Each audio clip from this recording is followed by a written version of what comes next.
Something's fishy. Hey guys, I'm Shark Zone, and in today's video, we will be going over the top 8 best champions to one trick in the mid lane. This list is comprised of champions who have super high win rates when mastered to the core, and also have really low ban rates so that way you can play them in the majority of your games. When it comes to mid laners, there are many classes like assassins, mages, and some bruisers. Make sure when you're considering picking a one trick to think about the playstyles you like and are good at. Just because something's number 1 on this list doesn't necessarily mean it'll be number 1 for you, because all champs are played differently from person to person. If you enjoyed this video, please smash that like button because it would really help me out a lot, and follow me on twitch.tv where you can watch me play this game live. Starting off this list, number 8 goes to Cassiopeia. Both played as a mid laner and an ADC, she does a fine job at being her team's most valuable damage for the mid to late game teamfights. In Season 10, who seems to be dominating games the most are assassins. With enough skill and practice on positioning, she can shut down dash focused assassins early game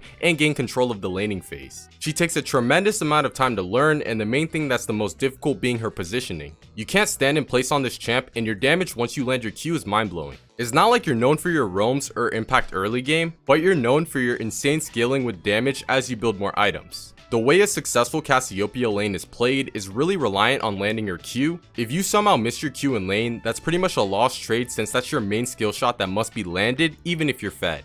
Learning your Q isn't the hardest thing in the world, and what you have to put more emphasis is on your kiting. Her ultimate ability gives her a nice way to peel for herself and cut out targets without a support. Most games you will notice a Cassiopeia player double to triple her ADC's damage if played in the right hands. So number 7 on this list goes to Kassadin. The most success this champion has is usually in any rank below Diamond because of his scaling. He's a Tear of the Goddess and Rod of Age builder, so it will take him around 20 minutes before he's able to dish out some serious damage. Games in low elo tend not to end quickly, which basically guarantees your power spike. Early game it's just you trying to farm and taking harass for a little bit. Once you hit level 6, you have a bit of potential when it comes to getting picks around the map or going for mini trades. It's not up until you build Rod of Ages where the game takes a turn and you have the upper hand. There's just so many things Kassadin can do, and if he ends up going even in lane, I take that as a win. Everything from trading, split pushing, or roaming he can do well, and he just has to be resourceful of his mana. When fully mastered, a Kassadin player can make so many proactive plays for his team, like going for picks on enemy squishy targets, then right after taking drag.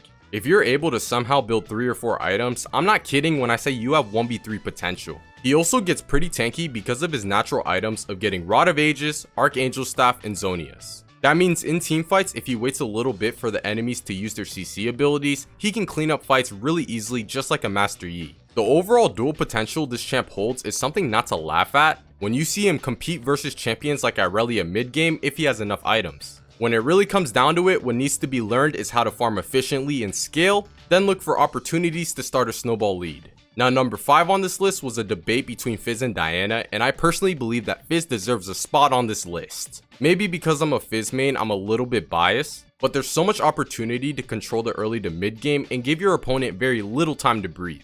Starting from the laning phase, if you take Ignite, even into counterpick lanes, you have a chance of getting an early kill if you trade correctly and know your limits. With just a little lead you may have gotten yourself, once you hit level 6, every time you will see that the enemy's bot lane is level 4 and it's really easy tower dive opportunities since your E resets tower aggro. If you were able to get that slight lead at the start of the game, you can win your team's jungle and bot side of the map since you're playing as your jungler's right hand, and you can keep on tower diving the enemy's bot lane with stopwatch. Drag fights become 2 times easier because every time your Shark is up, you can delete enemy squishy targets with complete ease, making it a 4v3. There's just so much opportunities to carry when your R is up, and it's hard to stop a fed Fizz once he gets his lead. Now the thing I have to mention is that Fizz is one of the most risky assassins you can play because if you fall behind, you're literally useless. If your damage isn't there to kill any target, then you have no wave clear or poke to provide for your team. Also note that it's extremely tricky team fighting because your R is something that needs to be landed, but if there's a tank in your way, you need to find a way around that. Very similar champ to Fizz, number 5 on this list goes to Katarina.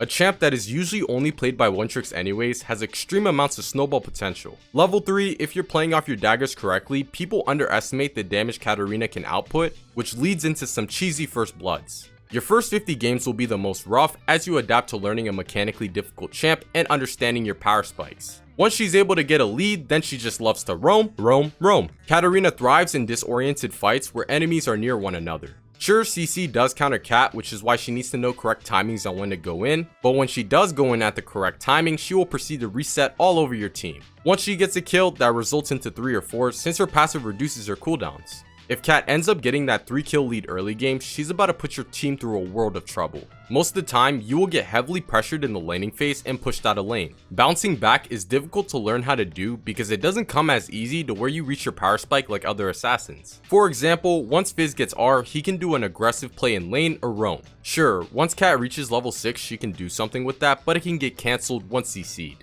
Don't get me wrong, Cat does have power spikes like when she's level 6 or builds Gunblade, but hard to execute because again, it comes down to dagger placements. So number 4 on this list goes to one of the most hated champs, Yasuo. Yasuo, of course, being a very good champ at solo carrying games and 1v5ing, he doesn't need his team at all when fed because he's tanky enough and deals the damage necessary with his 100% critical strike. How you hop around and land tornadoes is what makes a good Yasuo player, but if you don't, you will feed. It's so crazy how when you play Yasuo for the first time, he seems easy since anyone can hop around minions and Q poke when possible, but no one can do that right. There's a lot when it comes to Yasuo since when you hop through that wave mid game and get slapped with CC, you're dead. If you get behind on Yasuo, that will be the end for you. You will deal no damage, and since you're a very bruisery type champ, that makes you not so tanky.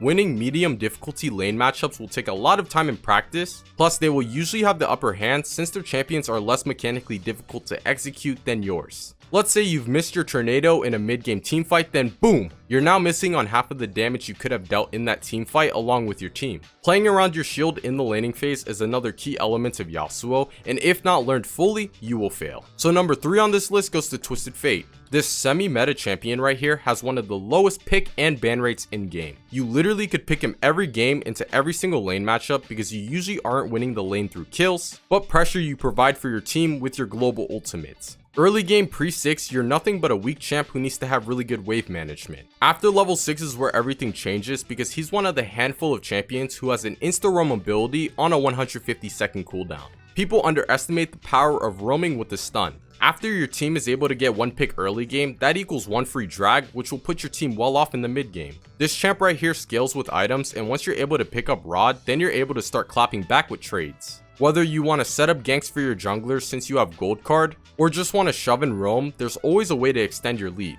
Controlling the map is what Twisted Fate is known for, and most of the time he will lose or go even versus lane dominant champions. Mid game, a very common tactic is to soak XP and gold in the side lane split pushing, then when a fight breaks out mid, you can use your R to get there quickly. The fight will be a 4v5 since you're drawing someone bot lane, and if no one comes bot, you push pretty well since you have your red card. Your ultimate openings and fights are super valuable since you can position where you want to start off in the fight. If you get yourself in range to gold card an ADC, afterwards you can use Zhonya's to save your life, and if they don't have QSS, you've basically won your team the team fight. Macro is essential on this champion, something that people struggle with, but if you learn how to have good decision making and ward control, then you will succeed on this champion. This is Apto's number 1 champion for a reason, and keep in mind Apto's the number 1 or 2 player in the world. So number 2 on this list goes to Vladimir. Maybe not the most exciting champ, but definitely most consistently reliable. You out-sustain 99% of mid laners because of your Q heal and have no mana. Literally just chipping away at your enemy's HP is all you're doing in lane, and trying to get them to back before you. Scale, scale, scale with items is the key gold and having a super high CS count. Once you're able to pick up an item or two, that's when those Qs will start to hurt, and when there's an opening where they're at half HP, then you should be looking for a tower dive. Your W pool makes you untargetable like Fizz, which means tower dives are somewhat easy on Vladimir if he has the damage. He becomes somewhat tanky but deals a lot of damage into the mid to late game teamfights. Focusing the enemy ADC is also pretty easy to do if you have an item advantage. Many assassins get counterpicked by Vladimir because if he plays passive for just long enough and outsustains them, then he's pretty much won the laning phase. Vladimir and Twisted Fate teach you a lot about the fundamentals of mid lane. The good news about Vladimir is that he can be played both mid and top, which means you can pick him every single game if you wanted to. The number 1 champion on this list that's the best to one trick goes to Ekko.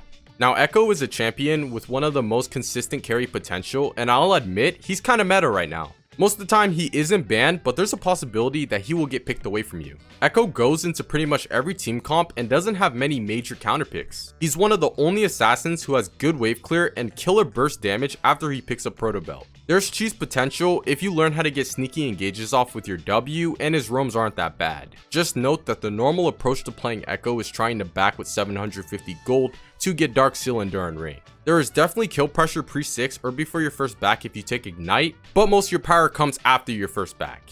Once you come back to lane, this is your chance to freeze, because if you're playing versus a mage, you will tend to win fights now, or you can shove and roam if you see an opportunity.